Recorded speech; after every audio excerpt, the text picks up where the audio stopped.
folks 3.5 minutes out. We're timing you.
Here we go.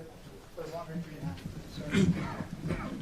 3.5 minutes. It's like 13.5 minutes. Appreciate the honesty.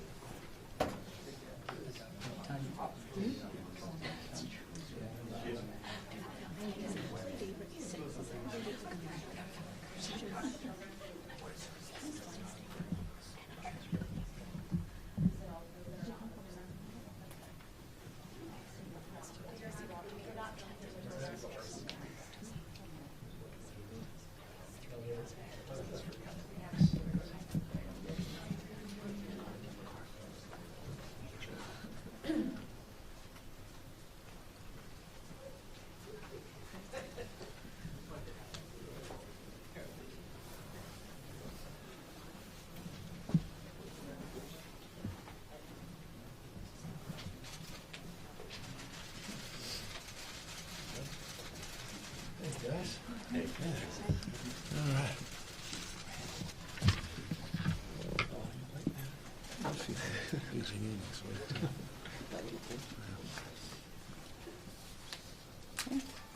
Is everyone ready? Good afternoon. Welcome to Oakland. At 6 a.m. this morning, the federal government announced its decision to conduct the disembarkation operation for the Grand Princess at the Port of Oakland. As the mayor of Oakland, I have 3 priorities right now. First and foremost is to ensure the safety and health of my community. And that starts with our port workers as well as the residents who live closest to the Port of Oakland. Second, I want to ensure that our public and our community keeps constantly informed with detailed information about this operation, as well as about the COVID-19 virus in general. We recognize that this is a time that we must be guided by facts and not fears, and our public deserves to know exactly what is going on. And third and finally, it is our duty to help these people. The friends and families aboard this ship, the passengers who are sitting in fear and uncertainty, we as local government are pleased to step forward to assist our state and federal partners in this humanitarian effort. I also have been clear with our state and federal I've been clear with our state and federal partners about the context of the Oakland community. This is a community that has suffered decades of environmental racism and injustice. And that is why it is so important that we assure this community with the full facts about how their safety and health will be protected.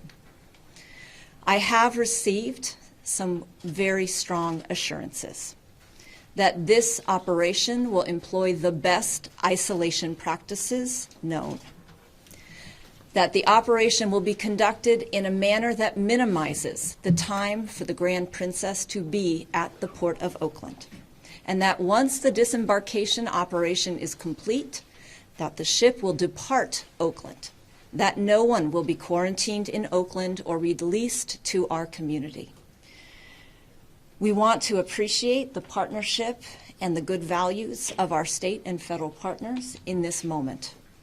And I really want to extend my gratitude to Danny Wan, the director of the Port of Oakland, who is here with us, all the port workers, the City of Oakland workers that have just come together over this weekend to help and assist in this humanitarian operation. It is the right thing to do. We have to not let our fears dictate or impede our humanity.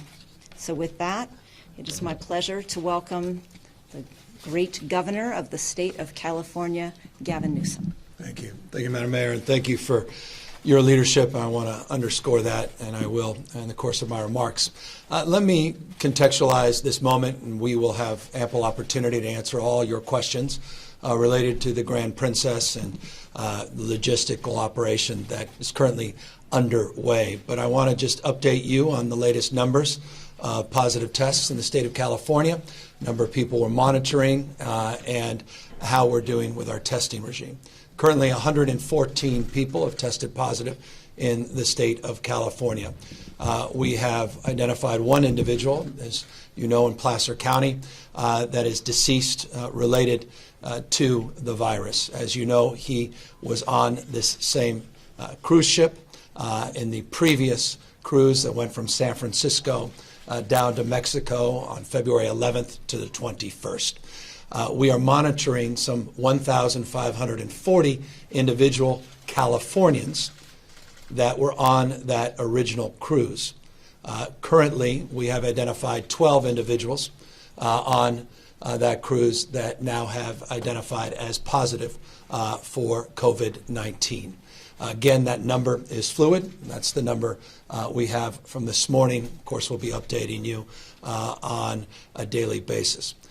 Broadly, the state of California has over 10,000, in fact, 10,257 individuals that we are monitoring in 49 health jurisdictions throughout the state that have come in independently of our repatriation flights and independently of the cruises through commercial airlines. So I want to give you the magnitude of the people we're monitoring and the incredible effort that is underway at all levels of government in a state, for those not familiar, that has 58 counties and some 480 plus or minus cities. And so this has taken all of us to work together in a deeply collaborative way, and I'm very grateful for all of our partners, particularly in the health care sector, for their stewardship.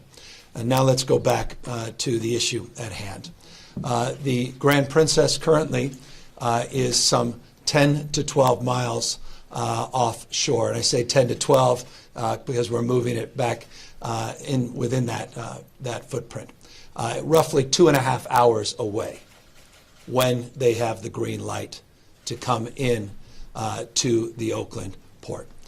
We are not prepared to tell you exactly when, and for those passengers that may be watching this, we are not able to tell you exactly when the cruise ship will come into the port, as we are still working out the enormity of complexity of making sure we prepare the site and, moreover, prepare for quick turnaround and quick boarding of individuals to respective locations, which I will talk about in a moment. We want to make sure that all of that is locked in before the ship comes to port, which I think would just create more anxiety for the passengers and, moreover, for the general public.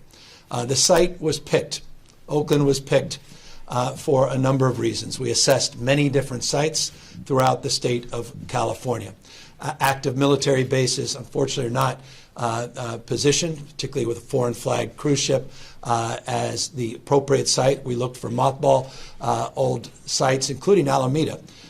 We had originally looked at Alameda as a preferable site, the old naval station there. Unfortunately, some of the silting issues, some of the drafting issues created some concerns, and that site was knocked off the list.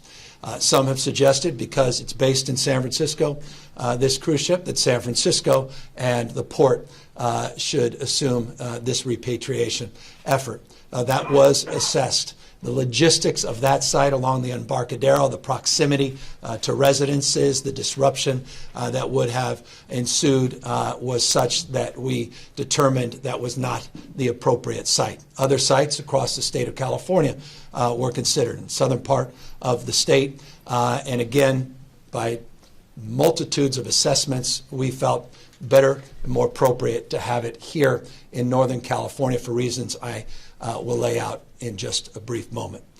This site allows us a number of advantages. Number one, the ability to secure the site. The site is currently being secured, it's being fenced, and it's being secured by federal personnel. Roughly 10 acres of this site. The site is currently being cleared. We have a number of vehicles on that site, leased vehicles, the ability to contact the individuals that own those vehicles, to look at the existing contracts, to waive the provisions of the contracts, to provide ample opportunity to move those vehicles, presented a logistics opportunity, and we are currently executing that opportunity. The site being cleared is happening as well in real time as it's being secured. But the site offers a number of benefits. Number one, proximity to the Oakland airport, which will provide us the ability to allow foreign passengers on this crew to be repatriated in their home countries, at least in specific terms to Canada and other chartered flights that are currently logistically being prepared. There will be no contact with the general population and terminals at the Oakland airport. This will all be separate, and all of these individuals are being processed in partnership with the State Department and others for those chartered flights. So that was one benefit of this Oakland site. Number two, proximity to Travis Air Force Base. As many of you recall, the state of California since, late December, but more formally late January, was the state that has provided the most support for the United States and U.S. citizens that were overseas to repatriate them with direct flights. A number of those direct flights went into Travis, into Miramar in Southern California, and Marsh and also in Southern California, but more broadly defined as parts of Riverside. Those operations were successful. The logistics and the preparation of those sites are such that they are advantageous in terms of our repatriation now of this cruise ship. So the opportunity for us in this region, near Travis, near Solano County, Oakland's uniquely positioned to quickly move those passengers to be quarantined disproportionately at Travis, but a number of them possibly down at Miramar. So let me break this out and try to create some sequencing so that people have some clarity. The ship will come in sometime tomorrow. The expectation is to determine what the best cross-current conditions are, as well as tidal conditions, to create the opportunity to have a window for a ship this size to come into a port where it's typically not being docked. I can bore you with the technical details, but anyone that understands this space, no one better than our bar pilots that need to go on to the ship with the appropriate protective gear that needs to be fitted, and making sure that they have the opportunity to have those windows where they have confidence. Those are windows that are typically just a few hours. So in the morning, make up a time, 3 to 6, and then 2 to 4, whatever they may be. There'll be windows, and you'll hear more about those. I'm making those up, but you get a sense of the windows that will avail themselves tomorrow as it relates to cross currents and tides. So that's why we can't give you a specific time. But we anticipate the ship coming in tomorrow. We are also taking care in the immediate term, not only determining when the ship comes in, but providing the opportunity for triage that we will be conducting in the next few hours to occur before the ship arrives. We have what we call these hasty teams that are going to be making their way onto the ship anywhere around 3 p.m. West Coast time today.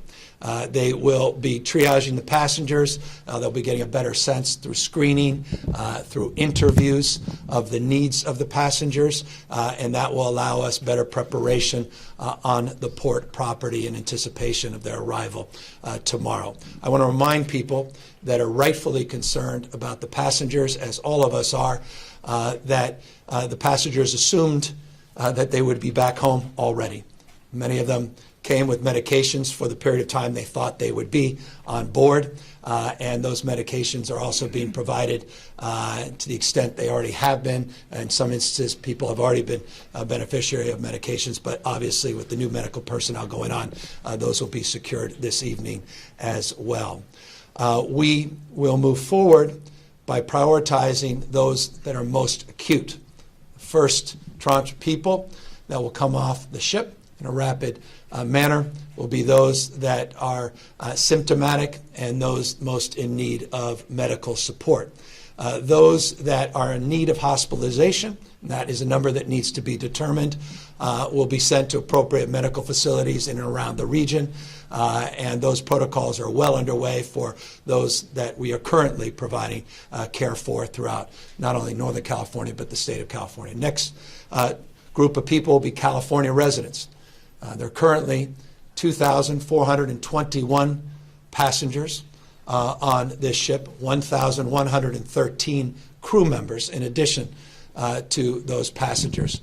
Some 962 of those passengers are based on our manifest California residents. They will be prioritized, and those California residents will be secured, boarded onto appropriate vehicles, and brought again with priority to Travis Air Force Base to begin a 14-day quarantine. Those non-California residents, as I mentioned a moment ago, those that are foreigners, some 54 countries represented in total. That includes crew and passengers. We will be providing those charter flights for the largest cohort of those passengers as another priority to move them forward. Non-California residents, American citizens, will be transported to other locations, disproportionate number, into Texas, Oakland, and into base in Georgia. So that's the current protocol, and that's the current expectation of prioritization and the distribution of where individuals will be sent. There is one cohort, rather significant, again, 1,113 crew members, of which 19 of the 21 that were tested positive are crew members. We will quarantine them, as you may have heard, and it's been publicly stated, on the ship. That ship, after all the other passengers have been attended to, that ship, once quarantined with the remainder of the crew that are appropriate to remain on the ship, that ship will now turn around outside of the San Francisco Bay, no longer in the port of Oakland. This entire operation, we hope, but this is dynamic, so do not hold us to account, is a 2-3 day process. That's what we believe this turnaround will take. That's based on our preparation. And that's why we ask just patience as we prepare the site and make sure the screening is appropriate and to make sure that we have all the logistics at hand so that we're doing this in an appropriate way. It's ready, aim, fire, not ready, fire, aim. And I cannot impress upon you my appreciation, can impress upon you more my appreciation to our federal partners, the incredible work of the CDC, HSS, the White House, the Vice President himself, individually working. We had 3 conversations in the last 24 hours directly. The President direct conversations. The incredible partnership, of course, with our teams at the state level and here locally, the incredible leadership of Mayor Libby Schaap. And let me just end on that point. This would not have happened without leadership. Some folks turn their backs in times of distress, in times of stress. The political answer is oftentimes to abdicate responsibility and accountability. That is not exampled here in Oakland. What you see next to me is a leader that was willing to take responsibility for those in need, take responsibility for American citizens, take responsibility for Californians, take responsibility for many that may end up being residents of her own city in this broader county. I applaud her, and I just want all of you to recognize that she was not required to be put in this position, but she did the right thing, and I cannot be more grateful for her willingness to partner with us in good faith, but with deep expectation of accountability from each and every one of us at all other levels of government. We today have with us a number of other people that will speak, and someone's become familiar to all of you, the HSS Secretary in the state of California, Dr. Galley, who many of you may not know, was working in the health department in the city and county of San Francisco for years, went down to LA County to run their department, and now is the state director. Dr. Angel is here from the Department of Public Health, and we are blessed to have Dr. Red here. Dr. Red is a familiar name for those that have tracked previous cruise ship incidences, substantive to the one in Japan. He was disproportionately responsible for that process and the protocols around that. He can discuss and compare and contrast what makes this different and what we learned from Japan and why we are moving quickly to get people off this ship. And I think will give you a sense of confidence in our capacity to meet this moment in a way that could calm people's nerves. Final point. I'm happy at the right time to discuss the inevitable, and that is concerns and anxieties we have around public events and venues in the state of California and public schools in the state of California. Yesterday, we put out guidelines for both. We'll be meeting with superintendents from across the state tomorrow in Sacramento to further those discussions with more nuance and specificity and detail.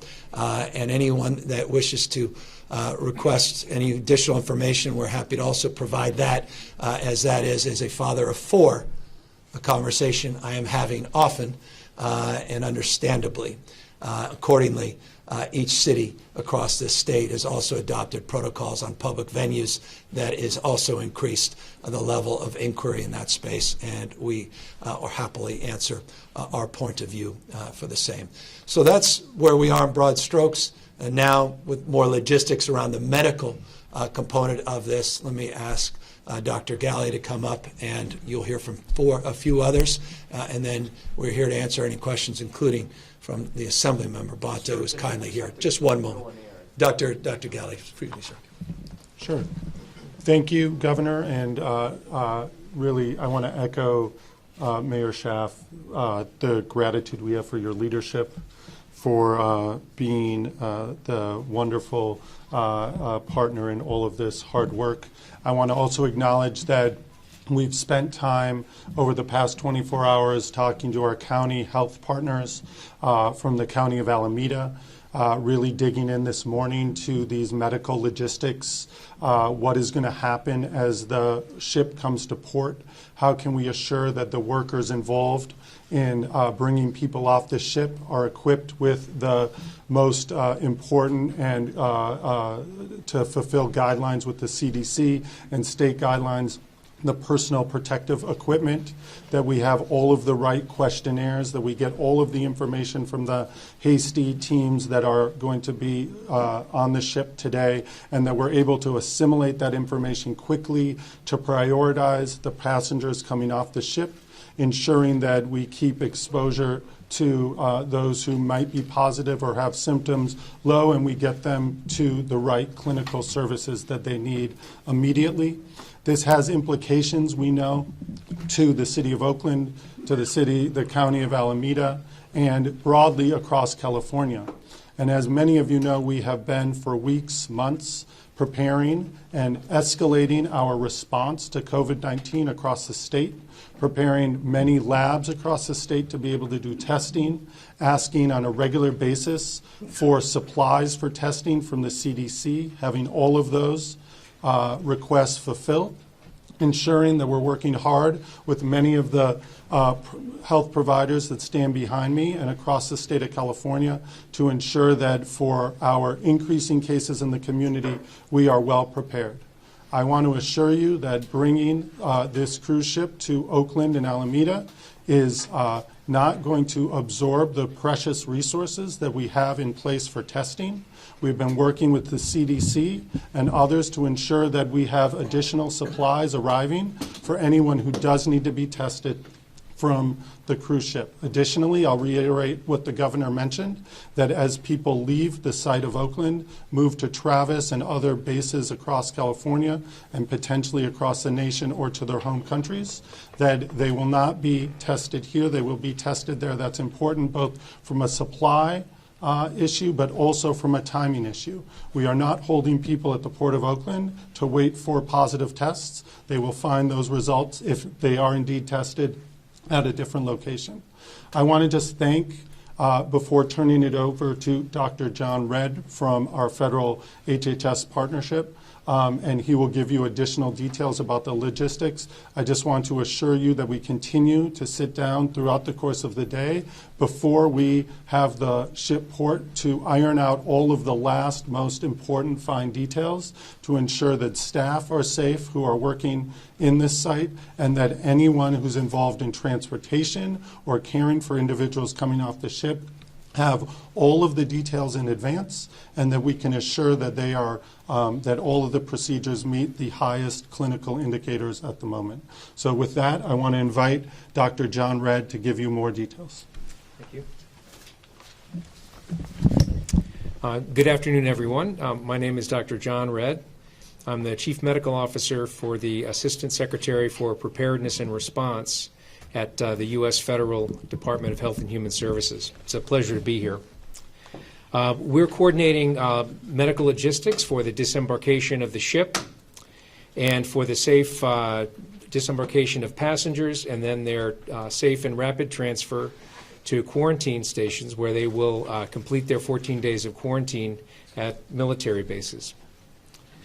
First, we want to express our deep gratitude to the state of California, Madam Mayor, Governor Newsom, and to the Port of Oakland for the assistance in this really unprecedented and difficult operation.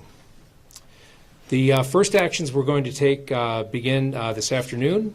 We're going to have mobile medical teams transported to the ship with the assistance of the United States Coast Guard. The first priority of those teams will be to do a rapid assessment of passengers on the ship to make sure primarily that they don't have any unmet medical needs not related to COVID-19 infection. Once we've performed that assessment, we'll know passengers who need to be transferred most rapidly once the ship does tie up at Oakland.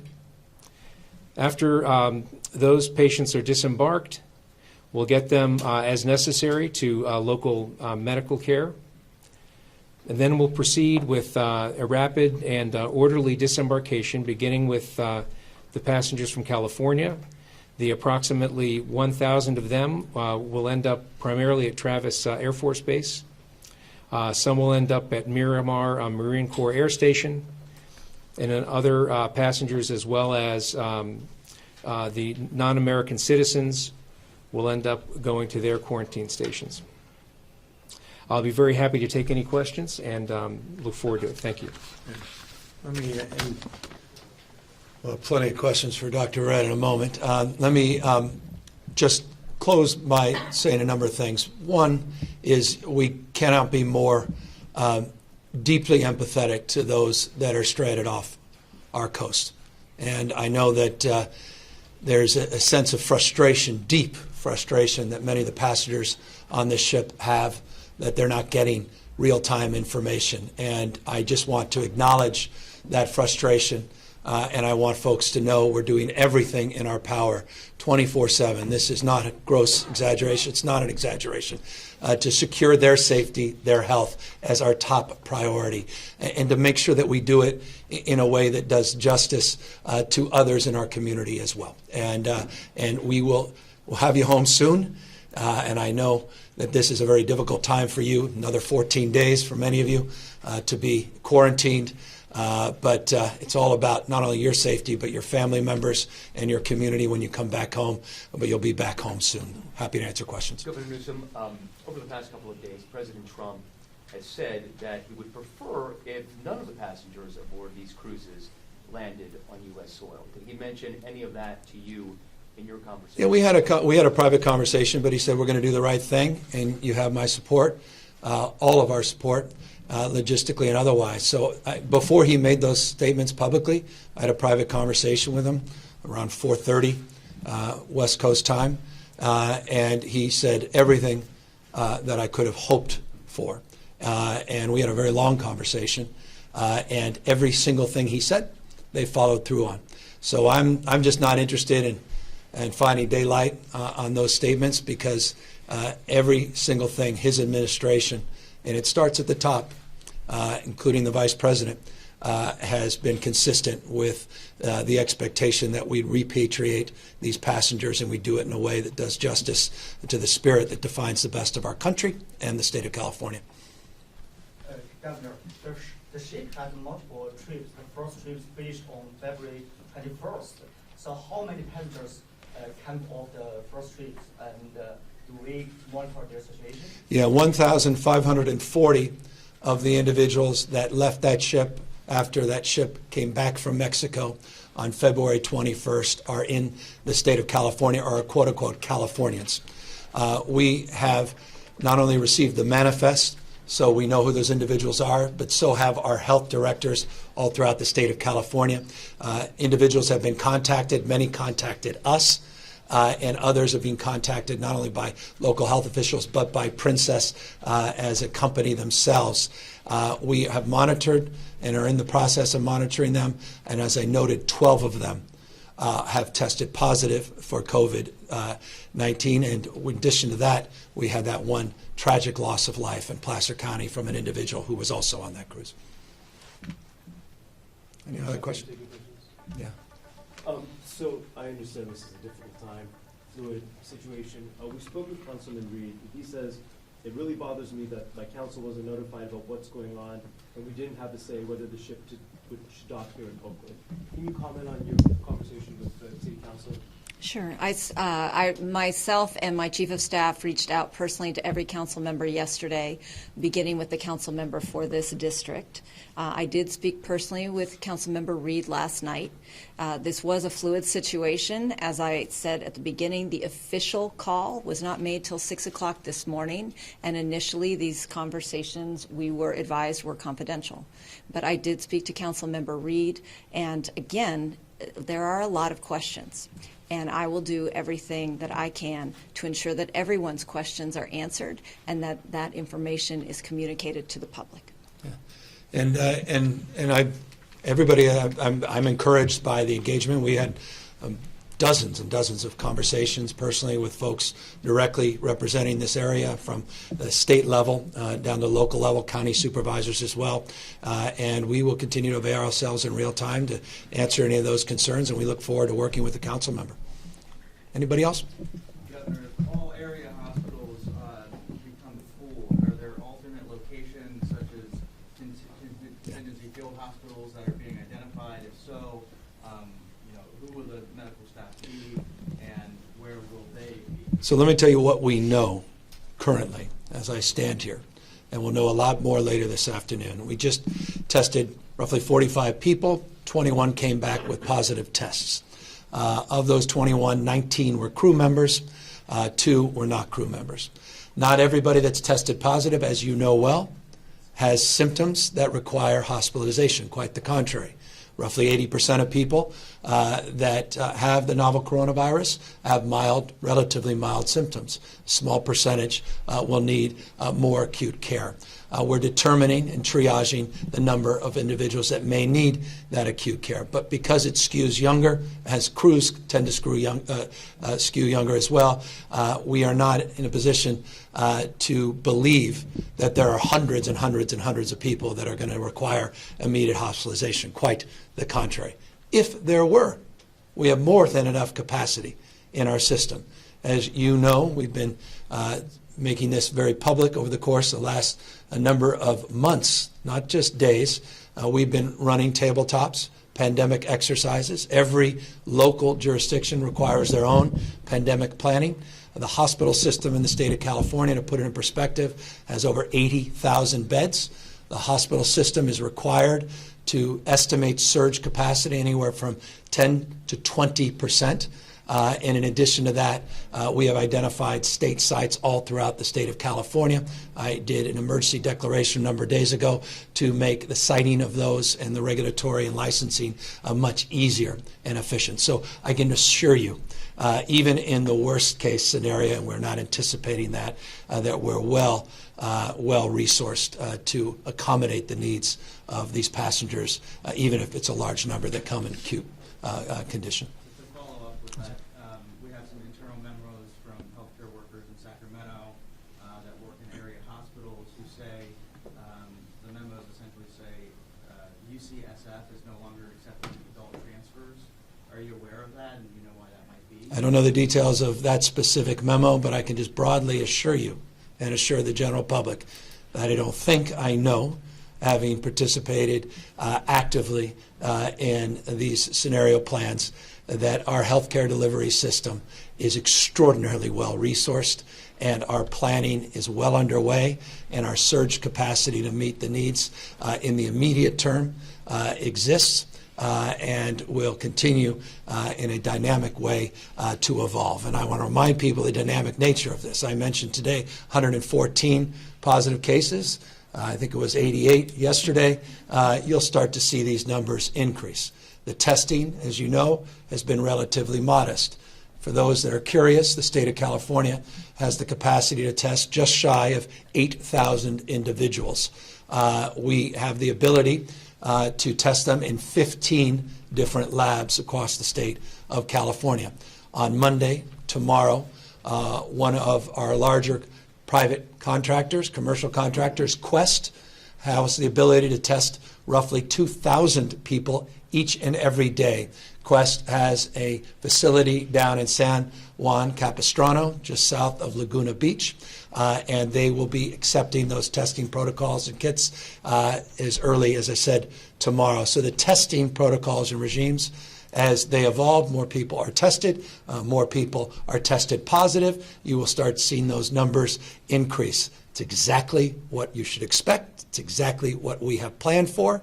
And there's a subset of those that test positive, a small subset compared to the total numerator, that will need acute care. And in that capacity, we have scenario plans, I can assure you, throughout the state of California, logistical strategies that not only include appropriate protective gear, but resources to provide that care, which means personnel, nurses, and the like, as well as the physical facilities in traditional hospitals, some other facilities that we can make quickly available that were mothballed hospitals, and other private facilities that we use for this kind of planning and purpose.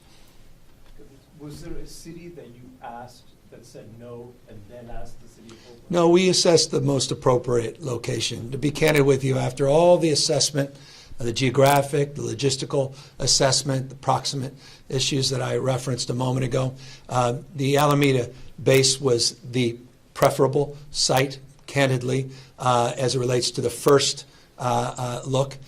This site provides, I think, in some ways, even more logistical benefits rather adversely, but that was, if there is some sort of prioritization, that would be roughly the sequencing of consideration beyond the deep, deep consideration across all of the state assets along the coast of California. Governor, has any additional passengers shown symptoms? And the second question being, how many Californians have actually been tested to date? Do you have that? Yes, I do. It's a very modest number of people that have been tested. The last estimate, Dr. Angel can correct me in real time. This is going to test my capacity as well. 788 individuals. That's pretty darn close. All right, so let's take my word for it. That's over Dr. Angel. I think maybe we have that backward. But the last number that I received this morning was 788 individuals have been tested. And again, the testing protocol is radically about to take a new, it's going to evolve very rapidly as now the commercial programs, not just Quest, but LabCorp, which is in North Carolina, starts accepting these tests as well. But as I noted to you, we have 19 labs that have test kits, 15 labs as of this morning, that can process those tests. One of those labs was Richmond, that tested the individuals on the Grand Princess. I should note that process, people are curious, you can process, at least at Richmond, 20 tests within 4 hours. That does not mean everybody's notified within just 4 hours, but the tests are processed about 20 at a time within 4 hours. As we expand our capacity with these other locations and obviously have Quest that is purposely in this business, or rather principally in this business exclusively, that testing capacity just at that one location in San Juan Capistrano will exceed 2,000 tests per day. Anyone else showing symptoms? Oh, the symptoms, we are not in, we do not have the benefit of that information, but quite literally in the next few hours we will, as what they refer to as these hasty, I know, these hasty teams, interesting way of referring to teams, that Dr. Red referenced a moment ago. He could talk more substantially about that. Begin the interviewing, begin the screening of individuals, and talk to the medical personnel on board about their latest assessment, and we will have that information coming back over the next number of hours. And Dr. Red, I'm going to take advantage. When you have you shouldn't be asking a governor any questions when you have Dr. Red. Well, in reference to the assessment this afternoon, we've been in contact with the medical crew on the ship. And as of now, we don't have information that there are additional people with symptoms that are compatible with COVID-19. But the plan is to go on board the ship and liaise with the medical providers there, and then subsequently begin to assess. So we will have more information as that is ongoing. Doctor, do you know where the ship will board after they're done with the quarantine? Or do we know it's too early at this point in time? I apologize. I don't understand the question. So once the ship is turned around, the next 48, 72 hours after they are docked, and once the rest of the passengers are removed from the ship, once we've secured the ship and quarantined the crew, then that ship will turn around, and they are currently assessing appropriate places to bring that quarantine ship. But it will not be here in the San Francisco Bay. Dr. Reed, what protocols are in place to help the Port of Oakland employees and people who are working there? They're obviously concerned. Well, so to imagine the site, the way that I look at it is first literally imagine the distance. So first of all, there's a secure barrier that's being placed around the area. It's a little under 11 acres. So the primary method at first is distance, and that's being secured by federal law enforcement. And then there's very, very tight control over people who pass in and out of that zone. And we have extremely tight controls on passengers, whether symptomatic or not, who are being disembarked from the ship. How will the airport be secured? You mentioned the Oakland airport. How will that not interact with public? I'm happy to. Two different airports. Yeah, so this is not even connected to where you see commercial passengers. So it's completely separate, no terminal connection, no individual connection, similar protocols, people, personnel, protective gear, individuals brought directly to tarmac, directly on these chartered flights, no contact with the general public. Can you expand on some of the lessons that were learned from the government of Japan? I understand that, for example, this is taking place a lot quicker than their evacuation. Yeah, no, thank you for that. We have been in constant contact with the government of Japan. I just returned from Tokyo on Monday. I was part of the team that was working in Yokohama and Tokyo on the Diamond Princess quarantine. There are several differences that are quite pertinent regarding the situation in Japan and here. The primary one I would say is time. We are not maintaining passengers on the ship for maintenance of quarantine.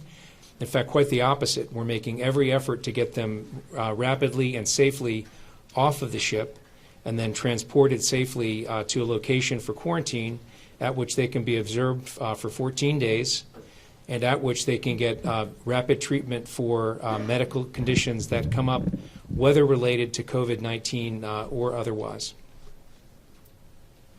You may have addressed this, but what will the role be of Oakland port workers in all this? That's currently being assessed, but I can assure you this is primarily a federal operation, state operation, federal personnel, some state personnel. We're not working to bring in any of the port workers, not working to bring any of the ALWU representatives into this operation. We're hoping to get out of here very quickly, and we're hoping to make sure the site is clean and secure once we leave, because I imagine there'll be residual conversations and questions about that. And I can assure you these protocols are well established to tear down a site. This is going to be a temporary site. Most of the contact will be on temporary pieces of equipment that all will be removed and the site completely scrubbed and cleaned up so that there be no concerns for people that come back in. Remember, someone asked me the other day, said, well, what happens if the ship just comes in? You have to remove all the other ships from the bay. There's a lot of mythology here about what this is and what this isn't. You all reported on how you contact this infectious disease. We are well aware of the need and ability to secure this site, and I can promise you that the local workers have nothing to fear as it relates to our responsibility to do just that.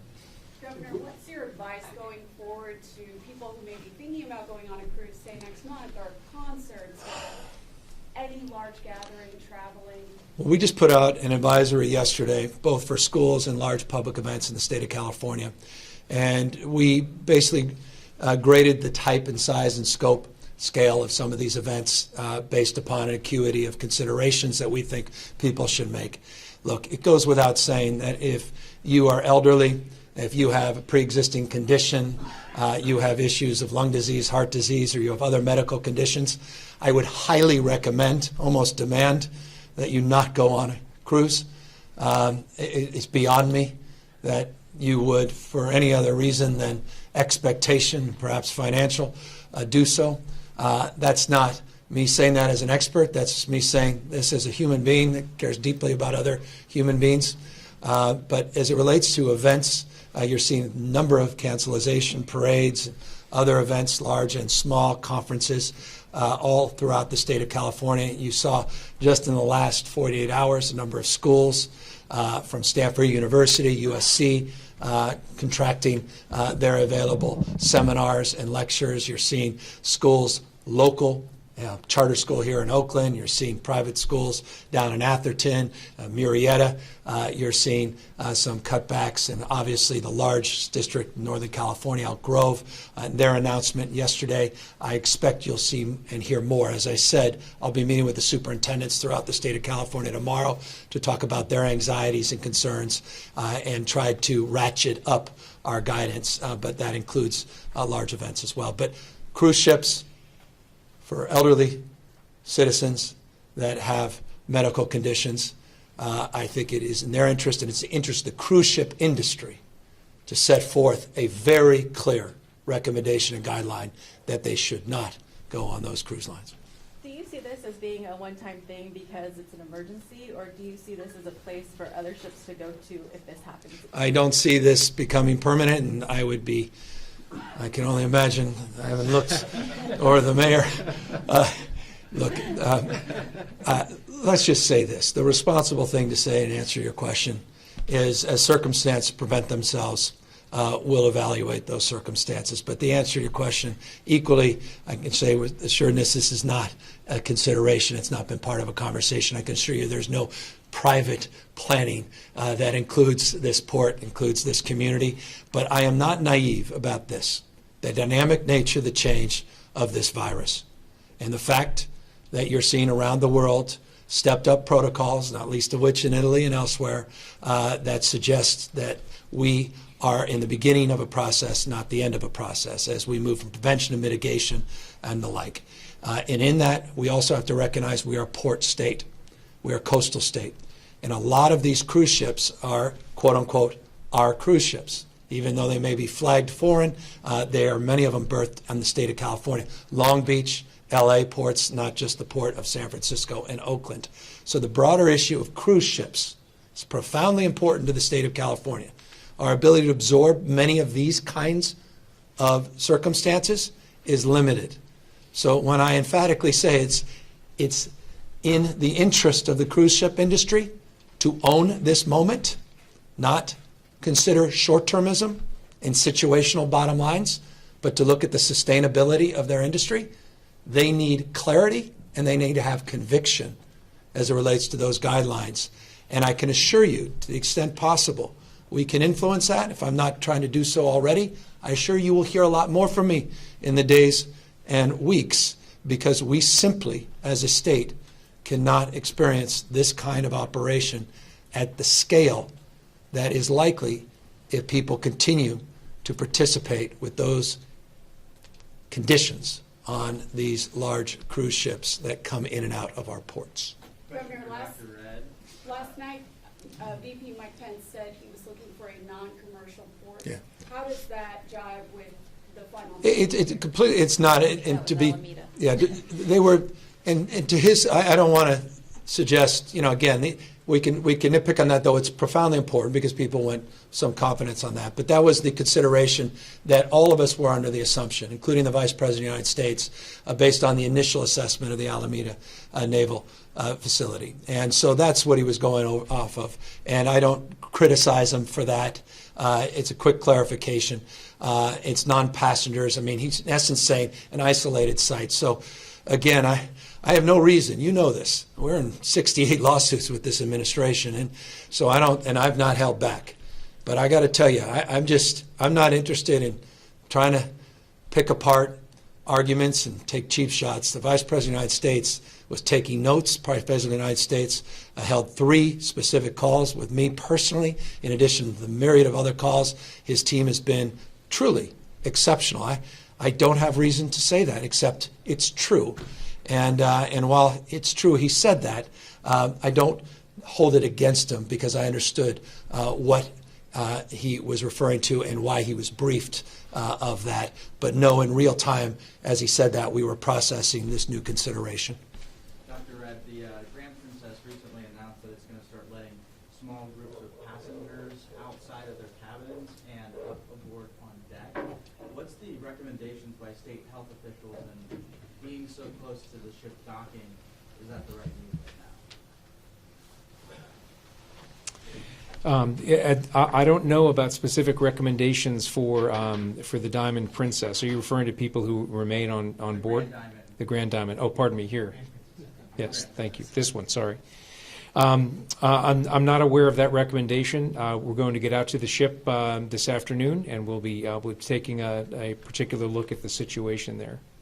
I think the question I'm getting to is, should passengers be quarantined in their rooms with the unknown of whether or not the virus is still aboard? We are recommending that passengers remain in their rooms, and the point being that we're making every effort to get them off of the ship absolutely as quickly as safely possible, and we think that that would be the safest course. Dr. we talked a lot about passengers, but the 20 who tested positive, overwhelming majority was crew. So what's being done to, and maybe this is for the cruise ships, but your crew members may have been infected and then went on another cruise. So what's going to be done to look into that situation so that we don't have it, them on duplicate or different cruise ships? Well, our primary responsibility has not been toward the crew, but is toward the passengers, and those are the efforts that we've been making. And I would have to refer questions about management of the crew to other authorities. Maybe I'm one of those. We have been tracking those that were on the original leg, which is the San Francisco to Mexico, that then went and transferred to other ships. And you may know that we had one of those crew members was just tested in Southern California that was on another cruise ship. So we are monitoring those individuals that have moved to other crews, and clearly those protocols from the industry's perspective need to be sharpened, but from a health perspective we are very engaged hand in glove in the monitoring and the tracing and tracking of those individuals.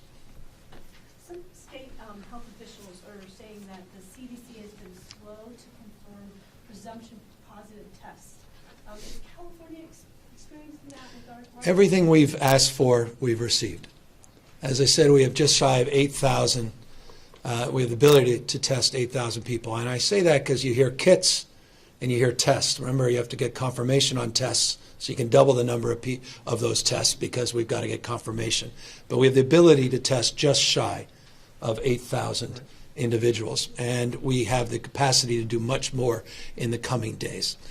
We can look back, we can lament, we can talk about could have, would have, should have. We're trying to meet this moment. We're trying to own our responsibility at this moment, and we're trying to build capacity. But I can assure you, from the conversations we engaged in going back weeks, that every request that we had and protocol related to those requests was met. And we're very grateful for that partnership. And I don't know, Dr. Galley, you want to amplify that, or perhaps even correct me if you feel differently? No, we in fact just this morning asked for an additional 12,000 tests so that we could ensure that we had ample supply in California. The CDC has assured us that in the days to come we will be receiving those. This is above and beyond what we know are private labs in Quest and LabCorp. The examples the governor gave will be available across the state. So the testing capacity is great. I think one part of your question was the sort of indeterminate nature of some of the test results. We feel very confident that in our labs we're able to turn around accurate tests quickly. Some of it is about getting the test specimens to the lab to be processed and then communicating that reaffirmed with a second run test that it's a positive or a negative, and getting that in the hand of the providers and the people who were tested immediately. So we feel good. You knew early on that there was some hiccups in the testing assays, and the CDC immediately went back in a very quickly evolving situation and refined that assay, and today's assay has been validated and is very strong. So we feel confident with the tests in California that we're giving accurate information as quickly as possible to all those who've been tested. And I just, as a proof point of that, you may recall our first press conference in Sacramento, where we were critical of this point. Literally hours after that press conference, the new protocols and procedures went into effect. So that gives you a sense of the immediacy of that response. Governor, could you talk logistics of how the passengers are going to be transported to Travis, transported to the airport? Yep, safely and securely, boarded, bused, appropriately transported with strict protocols that are well established. Individuals will not come into contact with general public at any point of their journey. We have strict protocols as it relates to these charter flights that are completely separate from the general population and the terminals at hand. And as the mayor said, this is a separate part of the airport that some folks know well, others, the rest of us don't know as well. And that's just to suggest a lot of private planes go in and out of that area. Just one or two more guys? I'm sorry. Charter buses or military vehicles? Yeah, I don't know. We're working to logistically appropriate those. They're charter buses to transport both from the dockside to the airport, and also from the dock to side to Travis. Quick question for the mayor. Can you address, I know at the beginning you said Oakland's been a victim of environmental racism. Can you just address that community again who feel like this is another case where, hey, we're getting the short end of the stick? I think it's very important to acknowledge the community context, that this city and this neighborhood in particular have been the victims of environmental racism and injustice for decades. And that is why it is so important that we continue to receive detailed information about every step that is being taken to isolate the threat, and that we can give our residents every assurance that their safety, their health, their dignity is being respected. Now, I will acknowledge that we asked a lot of questions about why Oakland. And it is true that a nearly 11-acre operational site that will be sealed off, that will allow a very sophisticated isolation operation to take place, is certainly a safety feature of the Port of Oakland and this site in particular. And so I will say that my questions are not over. I will be continuing to ask them and expect answers, and that I will be sharing that information with the public in real time. Michelle, where are they actually going to? I can, I think I can let you, the outer part. Yeah, Dr. Reed, you want to, maybe you can, in your unique way, explain exactly where we are birthing the princess. I'm not sure of the number of the berth at the port, but the idea is to pull it up centrally. Yeah. And Mark, maybe, Mark? Here's our Director of OES, Office of Emergency Services. Good morning, Mark Ghilarducci. So right now, what we're looking at is what we call the outer harbor area. It would be, if you're coming onto the Bay Bridge and looking to your left, you would see that in the port. There's a space that's been made available along that outer harbor, adjacent to the crane operations that happen there, where we're currently looking at that site. So it's being prepped now, and the governor covered the other parts. So that's what we're looking at. One more? So, Governor, how to solve the medical masks shortage problem?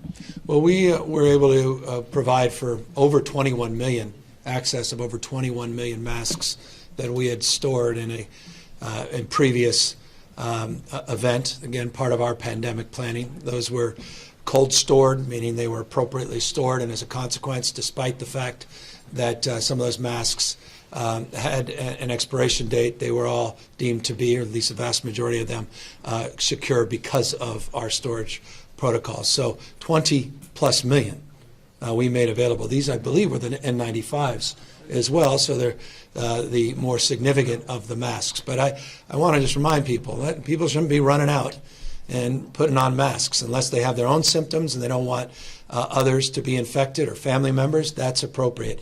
But if you think that a mask you just get off the shelf is somehow going to keep you from contracting this virus, I think you may be disappointed in that. And I'll remind folks, I see it all the time, people with these masks going like this with their hands 24/7. I mean, I don't know what they're trying to solve for except fear. And often it's the acronym, fear is false evidence that appears real, false evidence that appears real.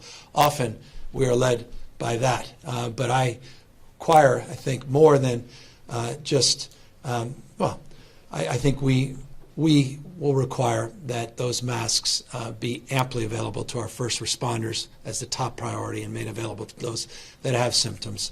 And I'm not concerned about access and availability. Thank you, everyone. Thank you, guys. All right. Thank you. I know, I know. I